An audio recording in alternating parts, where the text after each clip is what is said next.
And you can start, Tamar. Thank you very much for talking to us. Okay, thank you very much for inviting me. It's a great honor for me to be here.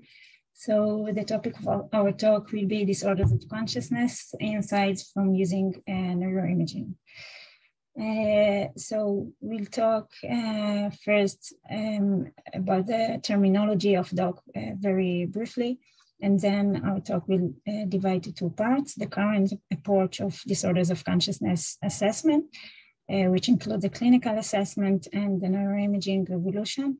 And the second part, I'll talk about studies in our lab. So the questions of the meaning of consciousness is probably one of the mysterious and complicated questions about the phenomena of the human being.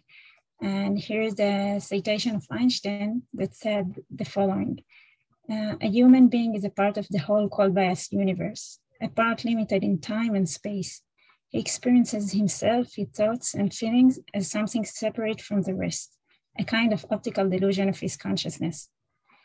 So these phenomena have been widely explored along the years in many terms, in many fields like philosophy and cognitive neuroscience, but I'm going to focus today on a specific, maybe more practical aspect of it, of what happened when a person actually loses the basic components of consciousness, the basic expression of his consciousness as a result of acquired brain injury.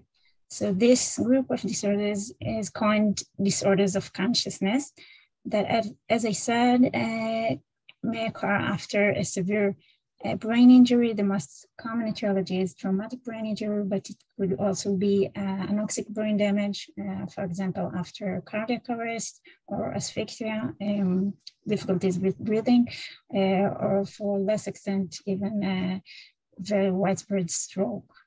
So this group of disorders essentially contain three conditions. The first is coma. The second is what we called in the past vegetative stage, or in the more updated term, unresponsive wakefulness syndrome. And the third one is the minimal conscious state. And I'm going to briefly describe each one of them. So coma is a state that the patient with his eyes is continuously closed, despite repetitive attempts to allow them, they don't respond in any way. There is complete unresponsiveness, and it's usually an acute phase. It's usually up to 4 weeks. The second condition is unresponsive wakefulness syndrome, or vegetative state. In Hebrew, we call it many times tzemach. In this stage, the patient has sleep-wake cycle, meaning he has alternating hours of opening his eyes and closing his eyes, but still there are any signs of awareness. There is partial or complete preservation of hypothalamic and brainstem autonomic functions, meaning in this condition, usually they are not dependent anymore on ventilation machine, for example. We can see some reflexive behavior. Their essential signs are normal, like their blood pressure is stable, and etc. But again, there is any signs of conscious awareness. And minimal conscious state, except for the sleep-wake cycle that we have also in the vegetative state, there are minimal signs of awareness of self and surrounding. But these signs are inconsistent, meaning I can come, for example, to a patient in the morning and call his name and maybe see a kind of response, or his move, or his head can move forward me. But when I come again in the evening, maybe I cannot get that response. So from one end, it is inconsistent, but it's reproducible, meaning I can see it more than one time. And there is also subclassification to minimal conscious state minus, in which the patient had only visual fixation and pursuit. And minimal conscious plus when the patient have also communicative capabilities. He can show signs of language understandings. For example, he can move any part of his body to command. And we're saying that the patient emerged from minimal conscious state if he fulfilled one of the two criteria. The first is meaningful object use, and the second one is consistent communication. So if we want to systemize this, we can look at this context of consciousness as based on two cardinal components. The first is wakefulness, which is the level of consciousness, and the second is awareness, which is actually the content of consciousness. So coma will be at the lower part in the two axes when the patient is like wakefulness and awareness, and awake, conscious, healthy person will be intact in both of them. In vegetative state, there is wakefulness, but without awareness, and in minimal conscious state, it's also have a wakefulness, but in higher level of awareness. So how is the clinical diagnosis made now that we understand what each condition means? In the clinical setting, we have the behavioral assessment. And what's considered as gold standard is the most validated and commonly used scale, which called coma recovery scale revised. And that's how this scale looks like. It's divided to 6 subscales: the auditory function, visual function, motor function, communication, and arousal, in attempt to find any sign from any kind of response. It takes about 30 to 45 minutes to conduct this assessment, and it has very accurate instruction of how to execute this scale. For example, in the visual function, we get a mirror and put it in front of the patient and see if he fixates on the mirror and follow while we are moving it to the different sides. So we have some main challenges of disorders of consciousness patients assessment. The first one is that this is actually indirect measurement. If you think about it, almost on all other situations, we can ask the patient, what does he feel? Does he see? Does he hear us? And etc. And in this situation, we have no any communication with the patients. We can just guess from what we see that he does. And another thing that we have to remember in this patient that there are severe brain injured, and like in other patients with severe brain injury, this might be sensory and perceptual impairments. For example, it can be impairments in the auditory system or the visual system, so or language system, for example, and maybe the patient cannot understand what we say, or cannot see or hear us. And not only the bottom up system can be injured, but also what we call the output system, the bottom down, the initiation, the motor planning and motor executing systems can be injured in these patients. So as a result of these challenges, we know the signs of consciousness are missed in about 40% of patients, which is quite a large proportion of the patients, meaning we mistakenly diagnose patients as vegetative state, although they are minimal conscious in about 40%. And we call this group of patients as belong to cognitive motor dissociation. And again, if you want to look at it schematically, we have here 2 axes. Pay attention that here the axes are different from the former axis, there is the motor function and the cognitive function. And when we are saying motor function, we actually mean any behavioral function. In coma, we have no motor function and cognitive function. And for recovery, both of them are intact. In vegetative state and minimal conscious state, both of these functions are a little in higher level. And here we can see the patient that their motor function is very low, but their cognitive function might be in higher level. And the question that raised up is why this is so important for us? What's the importance of accurate classification? So we have some very critical reasons. The first is that it has a very important prognostic value. A patient in minimal conscious state have much higher chances to resolve to conscious state.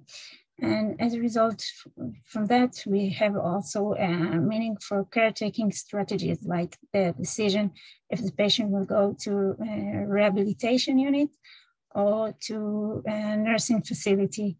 And also specific treatments like some kind of direct stimulation that will fit to one condition, not to another one. There is also great impact on ethical issues. It's less relevant here in Israel, but abroad, for example, in the United States, it can affect very difficult decisions about continuing or withdrawal from life-sustaining therapy. And the last one, maybe the most important, I think, as a caregiver of such patients, you know that it has a great emotional impact and quality of life also for the patient. If you think about the patient that understand and aware of his surrounding, but his surrounding doesn't aware that he understand. And also for the families, we know that maybe the most important thing that family want to know is whether their loved ones can hear them, if he understand, if he feel pain or other feelings.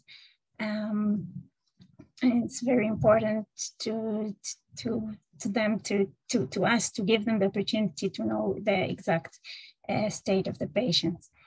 And I brought here a very short segment of a movie that have been done about a patient that was hospitalized in our unit after a severe traumatic brain injury. And he went through all the stages from coma to emergence from a minimal conscious state. Just to give you the feeling of the experience that the family have in this situation and why this is so important to us to know the accurate diagnosis. אתה זוכר את הפעם הראשונה שראית את אבא כשהוא פצוע? כן, אני זוכר. הוא לא הצליח לפתוח את העיניים. זה היה מפחיד? לא, זה היה טוב. חשבתי שהוא נשאר כמו שהוא היה לפני שהוא נפצע בלב, ובחוץ הצעה שלו השתנתה. מתי הוא מתחיל להתעורר? אחרי הרבה חודשים. נדב, אתה שומע אותי? נדב, תפתח את העיניים. זה לא התעוררות כמו בסרטים. אני תמיד דמיינתי שהוא יתעורר, והייתה את ההיסטריה הזו של איך אני לא אהיה לידו, כי אם הוא פתאום יתעורר, אז זהו, שהם לא מתעוררים פתאום. זה רק בסרטים. נדב, תרים את האצבע. יופי, נדב! תרים עוד פעם את האצבע. יופי, נדב! כל הכבוד לך. נדב, כל הכבוד לך. אתה שומע אותי, נכון? אתה שומע אותי? אם אתה שומע אותי, תרים את האצבע.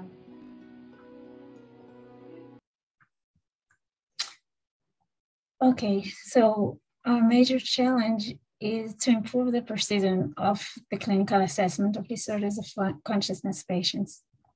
And the question is how we're doing that. Then we have the neuroimaging revolution. In the last about 2.5 decades, thanks to the modern technology and the development of the research in this field, we could actually capture neural correlates of cognitive processing that give us information that we couldn't imagine to have just from the behavioral assessment. So in this field, we have mainly the cognitive task-based paradigms, which consisted of the passive paradigms, the active task paradigms, as naturalistic paradigms.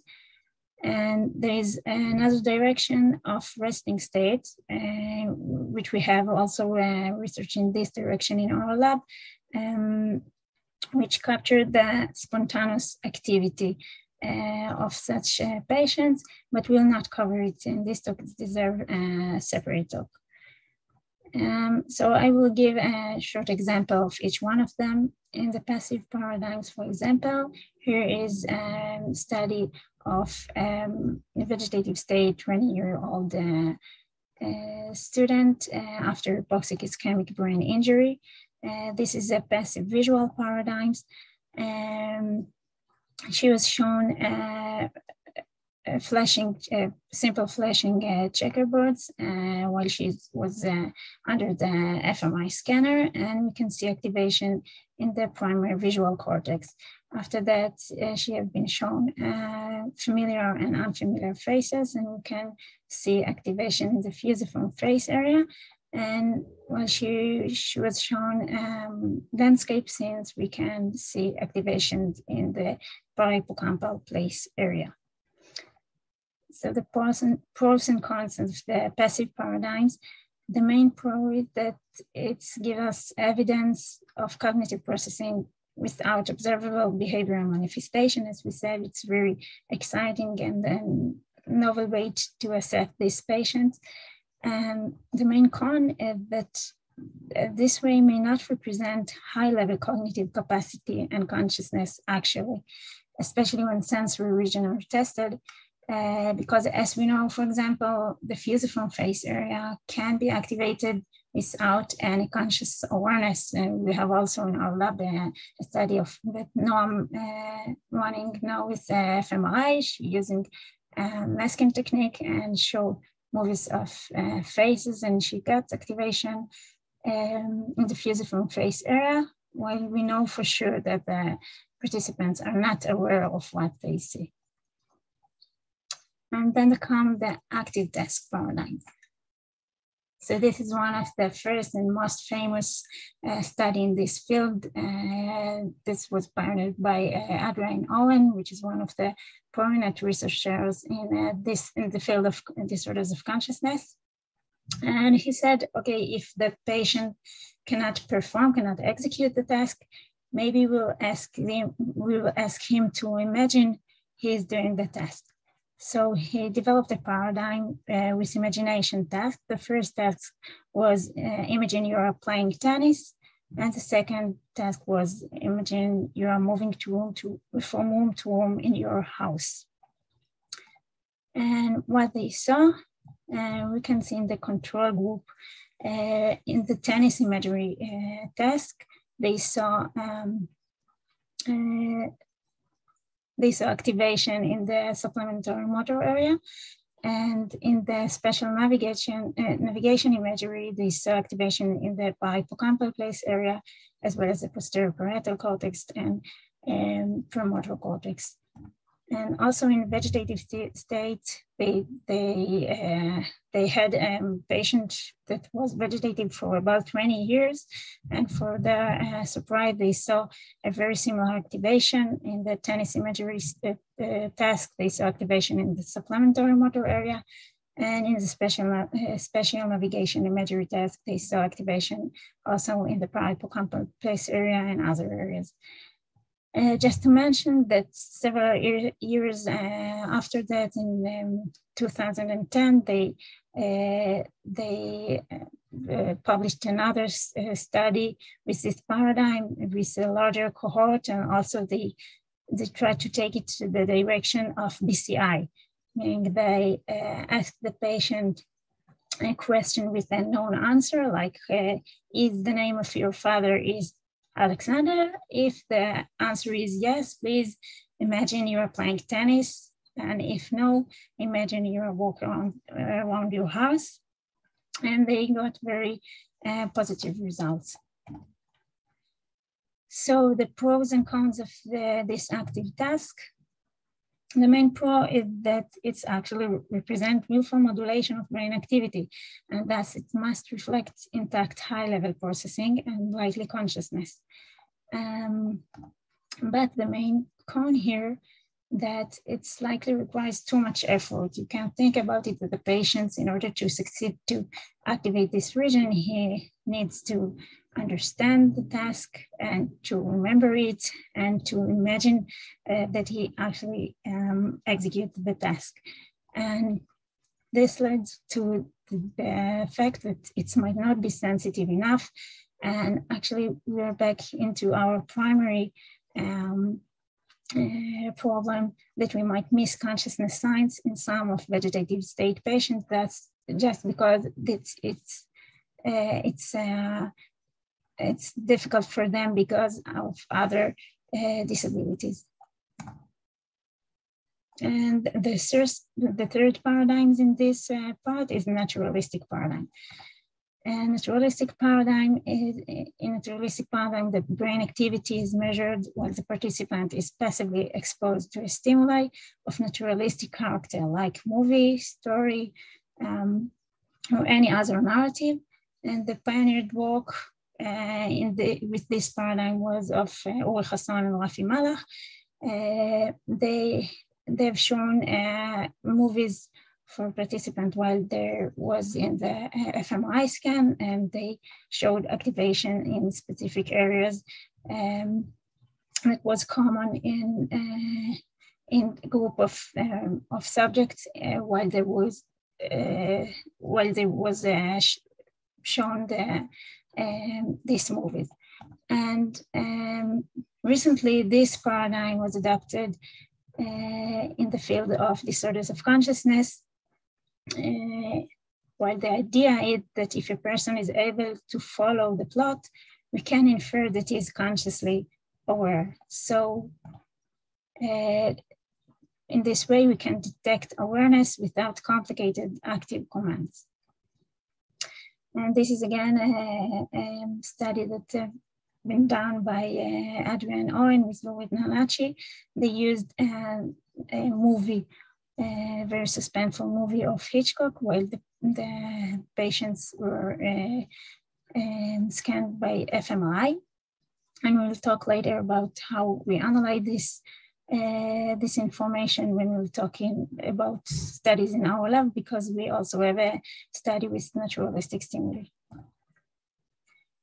So some fMRI imaging consideration, because many of the studies in this field use the modality of fMRI. We have to remember this, from one hand, this method is relatively with very high sensitivity, but from the other hand, it has also some important cons, because it's relatively complicated for patient study. If you think about it, the mobility of these patients is very uneasy. There are many times with tracheostomy, with feeding tubes and other devices, and it's very difficult to mobilize them. fMRI is not everywhere accessible, especially in rehabilitation units.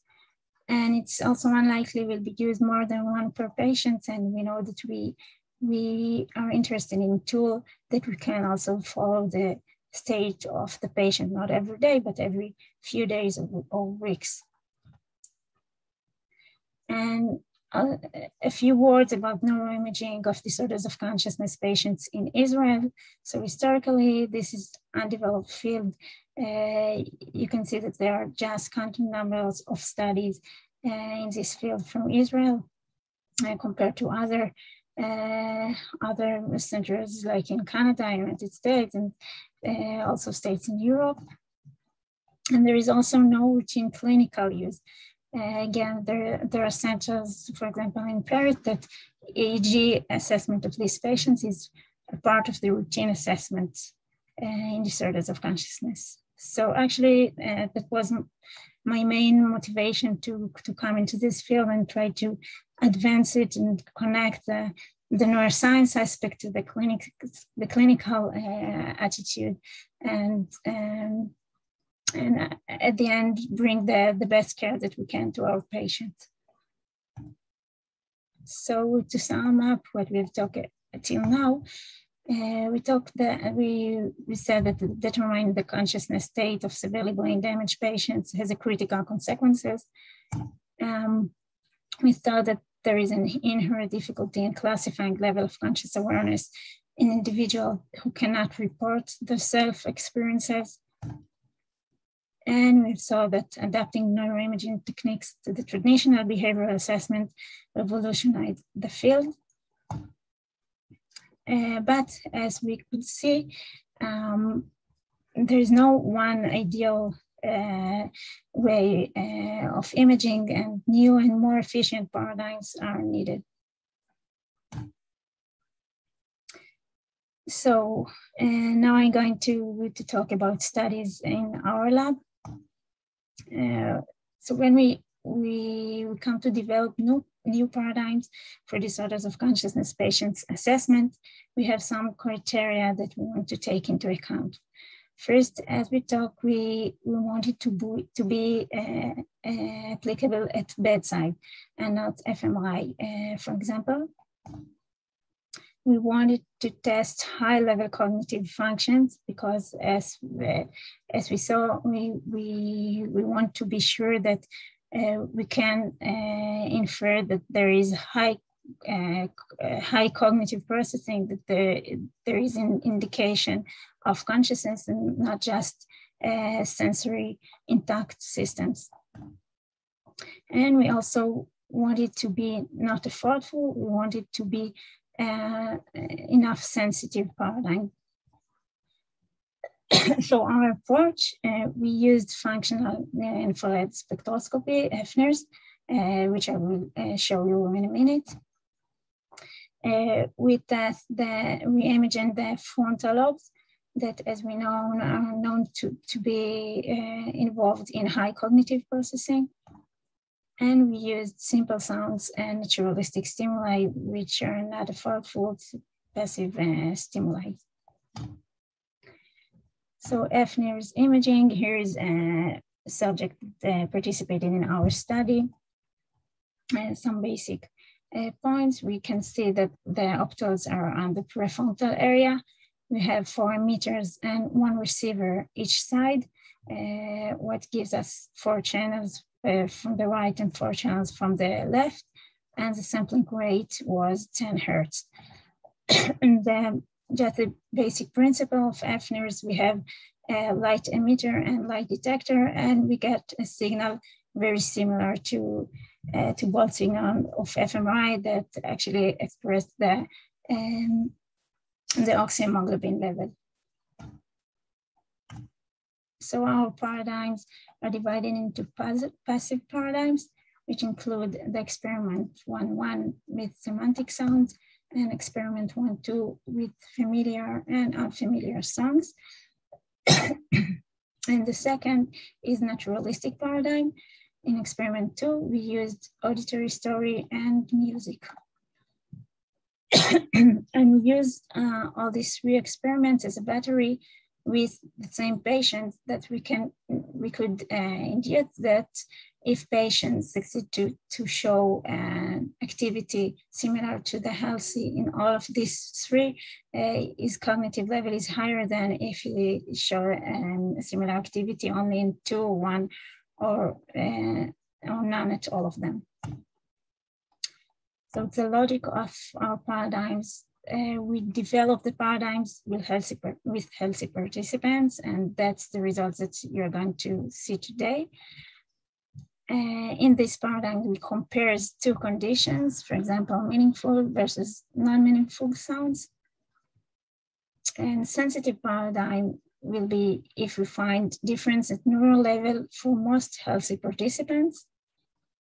And at the end, the bottom line, we will then check whether we find similar effects as we find in the healthy participants for the disorders of consciousness patients. So in experiment 1.1 with semantic sound, it was a study with block design, and block duration was 50 minutes. We had 24 meaningful and 24 scrambled sounds. It was passive listening without any active task, and we had 21 healthy participants. And the result, as we can see, here we have in y-axis the average oxy levels. Here we see the two conditions, and every dot here is a participant. We can see in the group level very robust effects. The average oxy levels was higher in noise compared to the semantic sounds, and we can see it in all of the 8 channels. And also, actually, we are interested in individual level because at the end we want to use it to individual patients and conclude about their cognitive level, as we said. So we saw about 75% of the subjects show this effect. In experiment 1.2, we used familiar and unfamiliar songs. Here again, it was block design with block duration of 20 seconds. We had 27 familiar Israeli songs and 27 unfamiliar Israeli songs. And we knew that there actually was familiar and unfamiliar because after that we asked the participant with questionnaires if they knew the songs or not.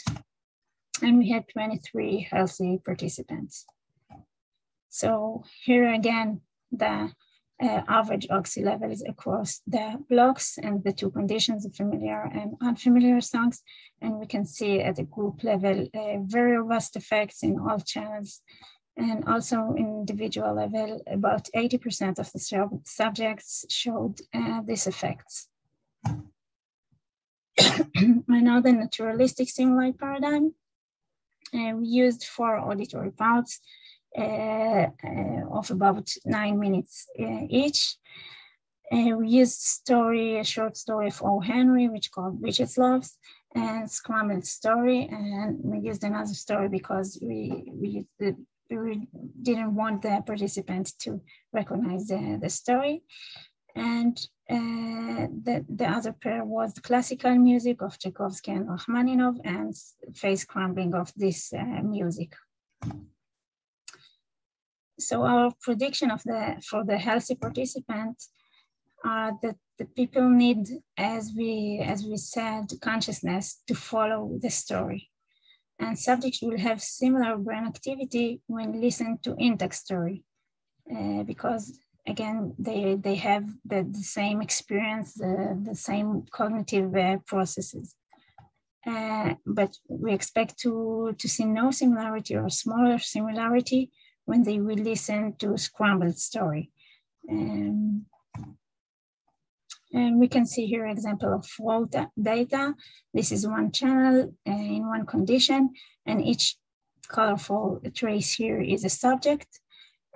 So it's quite messy, but we can see some ups and downs, some trends here, and we need a way to analyze it. So the way we analyze usually naturalistic stimuli is by intersubject correlation, and here we use leave one out intersubject correlation. In this method, you can see here in the example, we take all the traces of the patient except for one, participants except for one participant. It's n-1 subjects. Every colorful trace here is a time course of participants, and the bold black trace is the average of all the participants except for one subject again. And this is a trace of the subjects that we get out, and then we compute their correlation, Pearson or Spearman correlation between the average of all of the participants and the one that we get out. And we repeat this procedure n times for every participant, and we get a correlation for every participant. And we calculate it in the two conditions, and then we compare the correlation between the two conditions. So we can see here the results. Just to make the story short, we can see these results in all of the channels. So we see here just the average.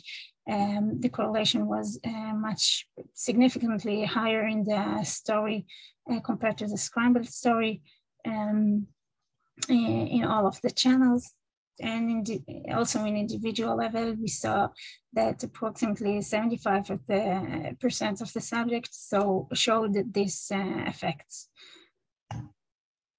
And in music versus scrambled music, in contrast, we actually can see that the results are much less robust. We can see other directions in different channels, and the result here was not reliable even at the group level. We did see an effect in two occasional channels, two parallel channels from both sides, but we cannot say for sure what the meaning of these results. We were not sure that